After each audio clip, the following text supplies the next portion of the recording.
May the words of my mouth and the meditations of our hearts be truly acceptable in your sight, O Lord, our strength and our Redeemer.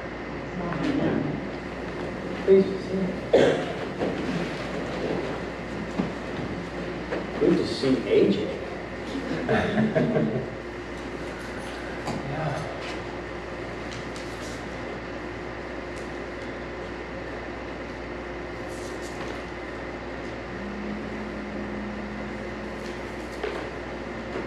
At the 8 o'clock service, we would be reminded, because this church has this wonderful, elegant, traditional liturgy, that we could have recited the Ten Commandments. Well, since we couldn't recite them in Rite 2, we had to read them from the Bible. Have you heard the Ten Commandments in this form? Let's read it to you. What is our duty to God? Our duty is to believe and trust in God, to love and obey God, and to bring others to know Him. 2, to put nothing in the place of God. 3, to show God's respect in thought, word, and deed. 4, to set aside regular times for worship, prayer, and the study of God's ways. 5, to love, honor, and help our parents and family, to honor those in authority, and to meet their just demands.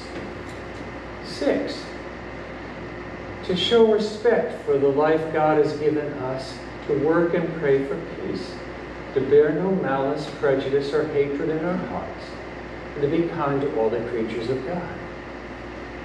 7, to use all our bodily desires as God intended. 8, to be honest and fair in our dealings, to seek justice, freedom, and the necessities of life for all people, and to use our talents and possessions as ones who must answer to them, for them to God. 9, to speak the truth and not to mislead others by our silence. 10, to resist temptations to envy, greed, and jealousy, to rejoice in other people's gifts and graces, and do our duty for the love of God, who has called us into fellowship with Him. Sound like the Ten Commandments to you? Not quite. But do you think it sounded good? I thought it sounded very good. It's to be found, and no, we don't have any prayer books with us right now, but we will again one day. You can find it in a thing called the Catechism, and this was particularly a part of the Catechism that came on page 847 of the prayer book. And yes, I think they did a very good job of giving us an explanation while telling us the Ten Commandments again. And for instance, the one on thou shalt do no murder, well, it's a lot more than that. These are all a lot more than that. It's all about doing something really good with our lives and pleasing God in the process. And that's why they were given to Moses. Yes, I know, it sounded as though there was thunder and lightning all over the place and a great big voice saying, "You might piss me off." But it really wasn't about that at all. It was about, I'm going to bring you together as a people, and I'm going to let you know what it might mean to be pleasing as a people, in general and especially to my heart. That's why these things are given. So yes, that's why they're given. You know, there are people, of course, who became maybe a little more zealous than they should be, I don't know.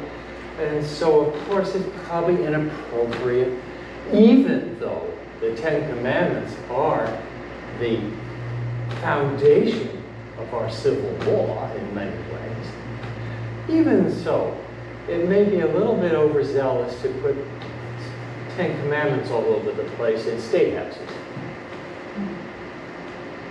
Because the foundation of our country is also the separation of church and state. No, we are not supposed to be a people that are goaded into believing in certain ways about God or anything else. No, we separate God, religion, all these thoughts from our civil life. It's for us to make our own decisions about these things. Nevertheless, these are foundational things. And in the end, whether we reach it by being people who are faithful to our God in a religious way, or faithful to our God in an instinctive way, even if we are atheists, and say in so many words, I'll tell you why I'm an atheist, it's because your God is too small, it looked like that, at least to me. Whatever. These are things that we need to be, lest we be bad tenants, and you know all about bad tenants, don't you? You just heard the description. Let's be good tenants. Is there a possibility, however it happens, that there would be a revival of goodness and mercy and truth in our country? Of course.